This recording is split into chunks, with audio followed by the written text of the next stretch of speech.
Hello everyone, I'm Nora. 1.5 years ago I became a mom. It's a wonderful journey, but at the same time it's really challenging. I believe no one was born to be a great parent. We just simply learn our way into it with a lot of patience and love. If I told you that parenthood is actually one-on-one customer centricity, you may think I'm crazy at this point.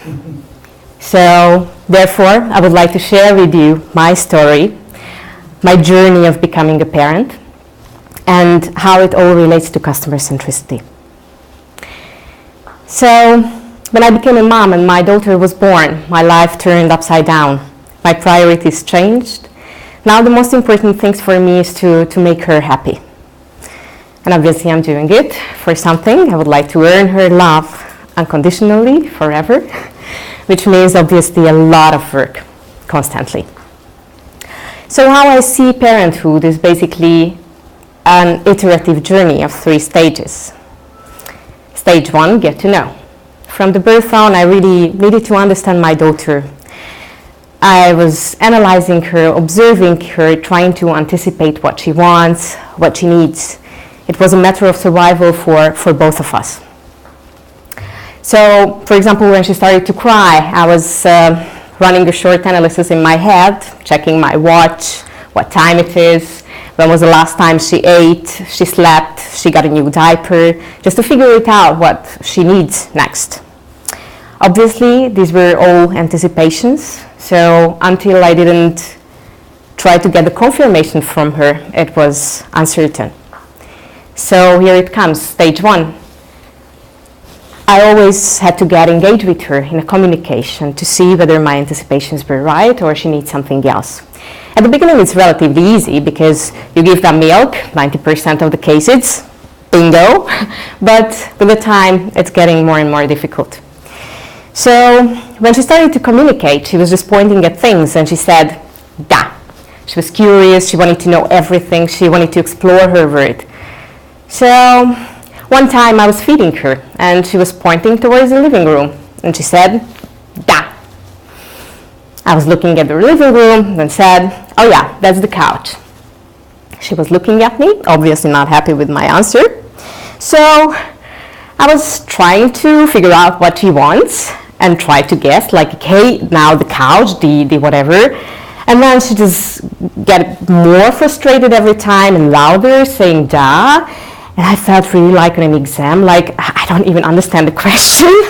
So after a while, I just realized, wait a minute, she loves music. So it might be that it's the loudspeaker she's pointing at. So I put on music, and I was right.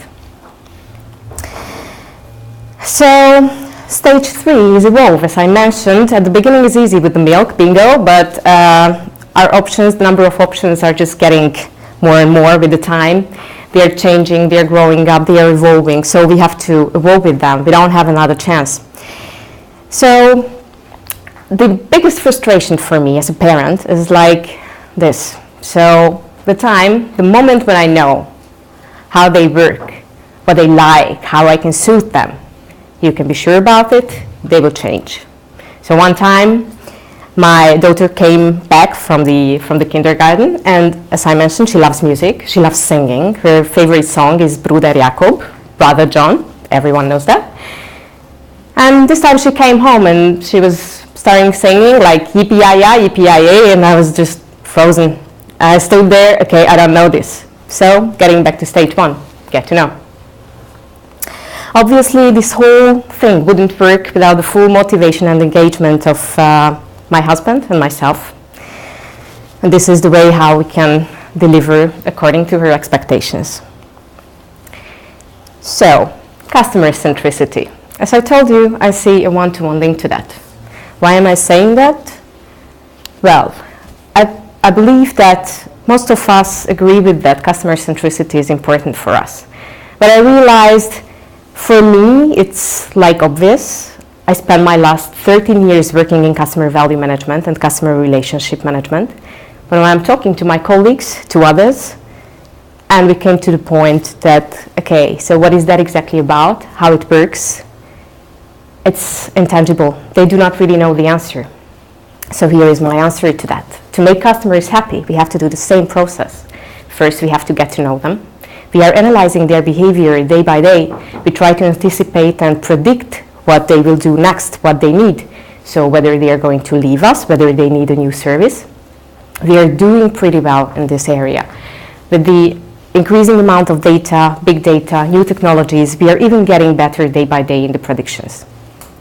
Step number 2, engage. We have to communicate also with our clients. If we are not doing that, we are not able to really understand what their needs are. We won't be able to build up a relationship with them and engage with them. Here we are not doing so well from my perspective. The thing what is usually happening every second year, we contact our customer and try to prolong their contract. Or when they are calling into the call center with a question, we try to support them, but as fast as possible, because we have to keep our handling time low. So, talking about evolving with them, it's going to be even more challenging without having the engagement with them. We won't really have the understanding how they are evolving and what they need, because just as a child they are growing. Our customers are also getting into new life situations, they are changing, and their needs are also changing. So the anticipation of today won't really be enough for tomorrow. We have to be better in these 2 areas. And I have to emphasize here as well how important it is to be engaged and motivated, and it all comes from our employees. I believe everyone at the company should understand what customer centricity is, but most importantly, our front-end employees need to be motivated and engaged, because they are the ones executing and are face-to-face with our customers. So while we are still looking at the call centers, in many cases as cost centers, not a value-generating unit, just think about this. It's like having a low-cost, unmotivated employee on the front end. It's like hiring a cheap babysitter for your kids, likely not paying them the attention they need.